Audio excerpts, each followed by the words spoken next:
मेघमाଳରେ ଶୀଘ୍ର ଆସୁଥିବା ଆମ୍ଭମାନଙ୍କ ପ୍ରଭୁ ଯୀଶୁ ଖ୍ରୀଷ୍ଟଙ୍କର ଅତି ପବିତ୍ର ଓ ବହୁମୂଲ୍ୟ ନାମରେ ଆପଣ ସମସ୍ତଙ୍କୁ ଆଉ ଏକ ନୂତନ ପ୍ରସଙ୍ଗରେ ପୁନର୍ବାର ମୁଁ ସ୍ୱାଗତ କରେ। ପ୍ରଭୁଙ୍କ ଅନୁଗ୍ରହରୁ ତାଙ୍କର ବାକ୍ୟକୁ ନେଇ ଆପଣମାନଙ୍କ ନିକଟରେ ଆସିବା ପାଇଁ ୟୁଟ୍ୟୁବ ମାଧ୍ୟମରେ ପୁଣି ଥରେ ଆପଣମାନଙ୍କ ସହିତ ସାକ୍ଷାତ କରିବା ପାଇଁ ସ୍ୱର୍ଗର ପରମେଶ୍ୱର ଏହି ସୁନ୍ଦର ସୁଯୋଗ ମୋ ଜୀବନରେ ଯୋଗ କଲେ, ସେଥିପାଇଁ ପ୍ରଭୁଙ୍କୁ ମୋ ହୃଦୟ ସହିତ ଧନ୍ୟବାଦ ଦିଏ। ପ୍ରିୟ ପ୍ରଭୁଙ୍କ ଲୋକମାନେ, ଆସନ୍ତୁ ବାକ୍ୟରୁ ଆଜି ଆମେ ଆଉ ଏକ ପ୍ରସଙ୍ଗରେ ଅଳ୍ପ ସମୟ କଥାବାର୍ତ୍ତା ହେବା।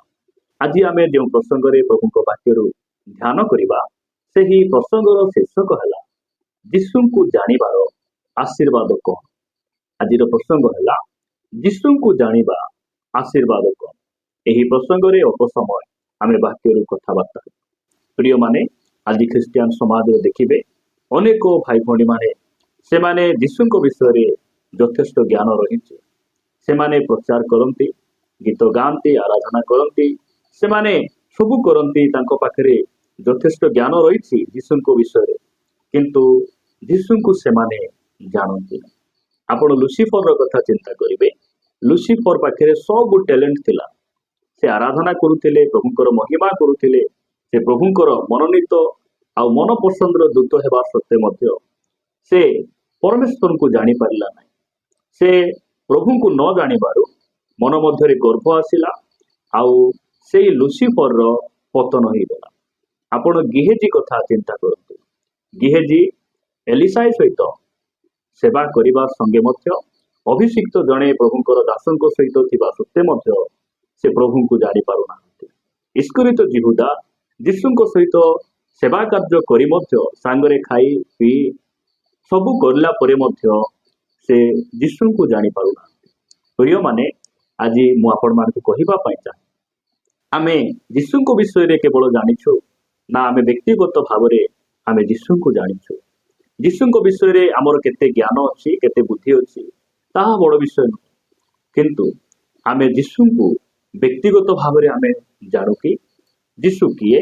ଯୀଶୁ ଆମର ପରମେଶ୍ୱର ଭାବରେ, ଆମର ତ୍ରାଣକର୍ତ୍ତା ଭାବରେ ଆମେ ତାଙ୍କୁ ବ୍ୟକ୍ତିଗତ ଭାବରେ ଆମେ ଜାଣୁ କି? ତାହା ହେଉଛି ଆମ ପାଇଁ ବହୁତ ବଡ଼ ବିଷୟ।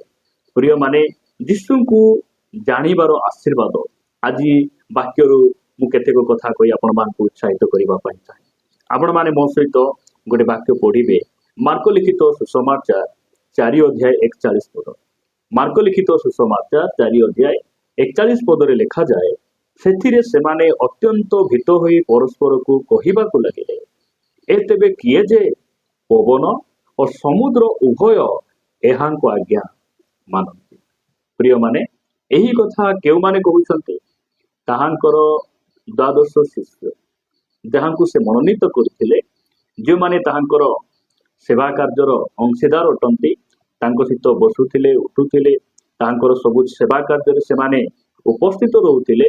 ସବୁ ଆଶ୍ଚର୍ଯ୍ୟ କର୍ମ ଦେଖିଲା ପରେ, ବାକ୍ୟ ଶୁଣିଲା ପରେ, ତାଙ୍କୁ ସ୍ପର୍ଶ କଲା ପରେ ଏହି ଲୋକମାନେ କହୁଛନ୍ତି, ଅର୍ଥାତ୍ ଶିଷ୍ୟମାନେ କହୁଛନ୍ତି ଯେ ଏ ତେବେ କିଏ? ସମୁଦ୍ର ମଧ୍ୟ ଏହାଙ୍କର କଥା ମାନୁଛନ୍ତି, ଏହାଙ୍କର ଆଜ୍ଞା ମାନୁଛନ୍ତି। ପ୍ରିୟମାନେ, ଆଜି ଖ୍ରୀଷ୍ଟିଆନ ସମାଜରେ ଏହିପରି ଅନେକ ଭାଇ ଭଉଣୀ ମାନେ ଅଛନ୍ତି। ସେମାନେ ମଣ୍ଡଳୀକୁ ଯାଆନ୍ତି, ସେମାନେ ବାପ୍ତିସ୍ମ ନିଅନ୍ତି, ସେମାନେ ଗୀତ ଗାନ କରନ୍ତି, ଆରାଧନା କରନ୍ତି, ବାକ୍ୟ ଶୁଣନ୍ତି, ବର୍ଷ ବର୍ଷ ଧରି ମଣ୍ଡଳୀରେ ଥିବା ସତ୍ତ୍ୱେ ମଧ୍ୟ ସେମାନେ ଯୀଶୁଙ୍କ ବିଷୟରେ ଜାଣନ୍ତି, କିନ୍ତୁ ଯୀଶୁଙ୍କୁ ଜାଣନ୍ତି। ଏହି ଶିଷ୍ୟମାନଙ୍କୁ ଯଦି ସେହି ସମୟରେ ପଚାର ଦେଇଥାନ୍ତା ଯୀଶୁ କଣ କଣ କରିଥିଲେ, ସେମାନେ ସବୁ କିଛି କହିଥାନ୍ତେ, ମାତ୍ର ଯୀଶୁ କିଏ ତାହା ସେ ପର୍ଯ୍ୟନ୍ତ ସେମାନେ ଜାଣିନଥିଲେ। ପ୍ରଭୁ ଆମମାନଙ୍କୁ ଅନୁଗ୍ରହ କରନ୍ତୁ। ଯୀଶୁ କିଏ ଅଟନ୍ତି ଆମକୁ ଯଦି କିଏ ପଚାରେ, ଆମେ ଯେପରି ଦ୍ୱନ୍ଦ୍ୱରେ ନ ପଡୁ। ଆଉ ଯୀଶୁଙ୍କୁ ଯେଉଁମାନେ ଜାଣିଛନ୍ତି ସେମାନଙ୍କ ପାଇଁ ପରମେଶ୍ୱର ଏକ ସ୍ୱତନ୍ତ୍ର ଆଶୀର୍ବାଦ ରଖିଛନ୍ତି। ଆଉ ସେହି ଆଶୀର୍ବାଦ ଗୁଡ଼ିକ ବାଇବେଲ ଆମକୁ ପ୍ରକାଶ କରେ। ଯେତେବେଳେ ଶିଷ୍ୟମାନେ ଏବଂ ଯୀଶୁଖ୍ରୀଷ୍ଟ ଗରାସୀ ଅଞ୍ଚଳକୁ ଯିବା ପାଇଁ ବାହାରିଲେ, ସେହି ସମୟରେ ସମୁଦ୍ରରେ ତୋଫାନ ଆସିଲା, ଝଡ଼ ଆସିଲା। ଆଉ ସେଇ ଝଡ଼କୁ ଦେଖି ଦ୍ୱାଦଶ ଶିଷ୍ୟମାନେ ଭୀତ ହେଇଗଲେ। ଯୀଶୁଖ୍ରୀଷ୍ଟ ସେଇ ସମୁଦ୍ରକୁ ଧମକ ଦେଲେ, ତୁନି ହେବା ପାଇଁ ଆଜ୍ଞା ଦେଲେ, ଆଉ ସବୁ ବାତାବରଣ ସୁସ୍ଥିର ହେଇଗଲା। ଝଡ଼ ତୋଫାନ ଥମିଗଲା, ଝଡ଼ ତୋଫାନ ବନ୍ଦ ହେଇଗଲା। ସେଇ ସମୟରେ ଏମାନେ କହୁଛନ୍ତି, ଏତେବେ କି? ଆପଣ ବର୍ଷ ବର୍ଷ ପ୍ରଭୁଙ୍କ ସହିତ ଥିଲା ପରେ, ମଣ୍ଡଳୀରେ ଥିଲା ପରେ, ଆପଣ ସନ୍ଦେହରେ ନାହାନ୍ତି ତ? ଆପଣ ମନ ମଧ୍ୟରେ କିଛି ନିଜକୁ ପଚାରୁ ନାହାନ୍ତି ତ ଯୀଶୁ କିଏ? ଏଇ ପ୍ରକାର କିଛି ପ୍ରଶ୍ନ ଆପଣମାନଙ୍କ ମନରେ ଆସୁନାହିଁ ତ? ପ୍ରିୟ ମାନେ, ଯଦି ଏ ପ୍ରକାର ଆମେ ଦ୍ୱନ୍ଦ୍ୱରେ ଅଛୁ, ତାହେଲେ ଆଜି ଆମେ ଜାଣିପାରୁଛି ଯେ ଯୀଶୁ ଖ୍ରୀଷ୍ଟ ବାସ୍ତବରେ କିଏ ଅଟନ୍ତି। ଏ ପ୍ରକାର ଅନେକ କଥା ରହିଛି ଯୀଶୁ କିଏ, ସେମାନଙ୍କ ମଧ୍ୟରୁ ସେଇ ସବୁ ଭିତରୁ ମୁଁ ଗୋଟେ କଥା ଆପଣମାନଙ୍କୁ କହିବା ପାଇଁ ଚାହେଁ ଯେ ଆପଣ ବାଇବଲର ଶେଷ ପୁସ୍ତକ ପ୍ରକାଶିତ ପୁସ୍ତକ 1 ଅଧ୍ୟାୟ ତାର 18 ପଦରେ ଲେଖାଗଲା। କଣ ବି ଲେଖାଗଲା? ଭୟ କର ନାହିଁ, ଆମ୍ଭେ ପ୍ରଥମ ଓ ଶେଷ, ପୁଣି ସ୍ୱୟଂ ଜୀବୀ, ଆମ୍ଭେ ମୃତ ହେଲୁ, ଆଉ ଦେଖ ଆମ୍ଭେ ଯୁଗେ ଯୁଗେ ଜୀବିତ ଅଟୁ, ପୁଣି ଆମ୍ଭର ହସ୍ତରେ ମୃତ୍ୟୁ ଓ ପାତାଳର କଣ୍ଠି ଅଛି। ପ୍ରଭୁଙ୍କ ନାମର ଗୌରବ। ଯୀଶୁ ଖ୍ରୀଷ୍ଟ ସେ କହୁଛନ୍ତି ଆମେ ସ୍ୱୟଂ ଜୀବୀ, ଆମେ ଯୁଗେ ଯୁଗେ ଜୀବିତ ଅଟୁ। ଜୀବିତ ପରମେଶ୍ୱର ଯୀଶୁ ଖ୍ରୀଷ୍ଟ ଅଟନ୍ତି। ଆମେ ସମୟ ଥିଲା ଯେଉଁ ଈଶ୍ୱର ମାନେ କଥା କହିପାରନ୍ତି ନାହିଁ, ଚକ୍ଷୁ ଥିଲେ ମଧ୍ୟ ଦେଖିପାରନ୍ତି ନାହିଁ, ଆଉ ଆମର କିଛି ମଙ୍ଗଳ କି ଅମଙ୍ଗଳ କରିପାରନ୍ତି ନାହିଁ, ଆମେ ସେଇ ପ୍ରକାର ଦେବାଦେବୀ ମାନଙ୍କର ପୂଜା କରୁଥିଲୁ। ସତ୍ୟ ପରମେଶ୍ୱରଙ୍କ ପରିଚୟ ଆମେ ପାଇଛୁ। ସେ ଜୀବିତ ଅଟନ୍ତି। ସେ ସମୁଦ୍ରକୁ ଯେ ପ୍ରକାର ଧମକ ଦେଲେ ଆଉ ସବୁ ବାତାବରଣକୁ ସୁସ୍ଥିର କଲେ, ଆମ ଜୀବନର ସବୁ ସମସ୍ୟାକୁ ମଧ୍ୟ ସେ ସମାଧାନ କରିବା ପାଇଁ ଶକ୍ତିଶାଳୀ ଆଉ ସାମର୍ଥ୍ୟ ପରମେଶ୍ୱର ଅଟନ୍ତି। ଆମେ ଆଜି ତାଙ୍କୁ ଜାଣିବା ଆବଶ୍ୟକ ରହିଛି। ତାହାଙ୍କୁ ଜାଣିଲେ ଆମେ ସେଇ ସବୁ ଆଶୀର୍ବାଦ ପାଇବା। ସେଇଦିନ ଯଦି ଯୀଶୁଙ୍କୁ ସେମାନେ ଜାଣିଥାନ୍ତେ, ସେମାନେ ପ୍ରଥମରେ ଭୟଭୀତ ହେଇନଥାନ୍ତେ, ସେଇ ଝଡ଼ ତୋଫାନକୁ ଦେଖି ଡରି ଯାଇ ନଥାନ୍ତେ। ସେମାନେ ସିଧାସଳଖ ପ୍ରଭୁ ଆମ ସହିତ ଅଛନ୍ତି, ଆଉ ସେମାନେ ଚିନ୍ତା ବିହୀନ, ଭୟ ବିହୀନ, ଡର ବିହୀନ ସେମାନେ ସେଇ ଯାତ୍ରାକୁ ସେମାନେ କଣ କରିଥାନ୍ତେ? ଯାଇଥାନ୍ତେ। ପ୍ରିୟମାନେ, ଆମେ ଜାଣିବା ଆବଶ୍ୟକ ରହିଛି ଯୀଶୁ ଖ୍ରୀଷ୍ଟ କିଏ। ଯୀଶୁ ଖ୍ରୀଷ୍ଟ ସିଏ ଅଟନ୍ତି ଯେଉଁ ସମୟରେ ଆମ ଜୀବନରେ ଝଡ଼ ତୋଫାନ ଆସେ, ଆମେ ବିପଦ ଦେଇ, ସମସ୍ୟା ଦେଇ, ଦୁଃଖ ଦେଇ, ରୋଗ ଦେଇ ଯାଉ, ଆମର ପରମେଶ୍ୱର ଆମ ସହିତ ରହି ଆମକୁ ସବୁ ପରୀକ୍ଷା ପ୍ରଲୋଭନରୁ ଆମକୁ ସେ କଣ କରନ୍ତି? ଜୟ ପ୍ରଦାନ କରନ୍ତି। ଯୀଶୁ ଖ୍ରୀଷ୍ଟ ସିଏ ଅଟନ୍ତି। ଲେଖାଯାଏ ଯେ ସେ ଜୀବିତ, ସେ ଯୁଗେ ଯୁଗେ ଜୀବିତ, ସେ ଅମର, ସେ ଆରମ୍ଭ ଆଉ ଶେଷ, ସେ ସର୍ବଶକ୍ତିମାନ ଅଟନ୍ତି। ସେଥିପାଇଁ ଆମେ ତାହାଙ୍କୁ ଜାଣିବା ନିହାତି ଆବଶ୍ୟକ ରହିଛି। ଆମେ ତାହାଙ୍କୁ ଜାଣିବାର ଆଶୀର୍ବାଦ କଣ ମୁଁ ଆପଣମାନଙ୍କୁ କହିବା ପାଇଁ ଚାହେଁ। ଆପଣମାନେ ଯୋହନ ଲିଖିତ ସୁସମାଚାର 17 ଅଧ୍ୟାୟକୁ ଆସିବେ। ଯୋହନ ଲିଖିତ ସୁସମାଚାର 17 ଅଧ୍ୟାୟ 3 ପଦରେ ଲେଖାଗଲା, ଆଉ ଏକମାତ୍ର ସତ୍ୟ ଈଶ୍ୱର ଯେ ତୁମ୍ଭକୁ ଓ ତୁମ୍ଭର ପ୍ରେରିତ ଯୀଶୁ ଖ୍ରୀଷ୍ଟଙ୍କୁ ଜାଣିବା ଅନନ୍ତ ଜୀବନ ଅଟେ। ପ୍ରଭୁଙ୍କ ନାମର ଗୌରବ। ସମସ୍ତଙ୍କ ପାଇଁ ଅନନ୍ତ ଜୀବନ ନାହିଁ। ଯେଉଁମାନେ ଯୀଶୁଙ୍କୁ ଜାଣନ୍ତି ସେମାନଙ୍କର ଆଶୀର୍ବାଦ ହେଲା ଅନନ୍ତ ଜୀବନ। ଅନନ୍ତ ଜୀବନ କହିଲେ କଣ?